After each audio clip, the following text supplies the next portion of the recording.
Shirkadda fadhigeedu yahay dalka Mareykanka ee Coastline ayaa faahfaahin ka bixisay heshiiska ay la gashay dowladda federaalk ee Soomaaliya kaas oo xalay lagu saxiixay magaalada Muqdisho ee caasimadda dalka isla markaana ahaa mid uu muran hore u hareeyay balse dowladdu ay sheegtay in dib u habeyn lagu sameeyay. War ka soo baxay shirkadda ayaa lagu shaaciyay in 7 milyan oo doolarka Mareykanka ku bixisay saxiixa heshiiska shidaalka ee muranka uu ka taagan yahay. Lacagtaas ayaa shirkaddu waxay xustay in ay ku shubtay bangiga dhexe ee Soomaaliya.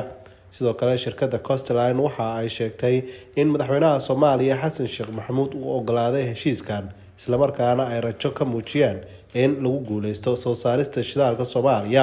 ayna filayaan in ay siiyaan Soomaaliya malaayiin dollar oo ah lacagta loo yaqaano royalty faa'iido kala qaybsiga iyo weliba canshuurta dakhliga. Mas'uuliyiinta ay shirkadda Coastline taageerada ka heshay si loogu saxiixo heshiiska ayaa waxaa ka mid ahaa Ra'iisul Wasaare Ku-xigeenka dalka Saalax Axmed Jaamac, Wasiirka Tamarta iyo Macdanta, Gudoomiyaha Hay'adda Batroolka iyo Heer Ilaaliyaha Guud ee Qaranka iyo mas'uuliyiin kale.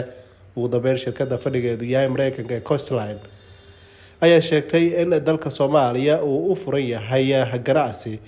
iyo heshiisyada shirkadaha caalamiga ah si looga faa'iideysto kheyraadka ku jira.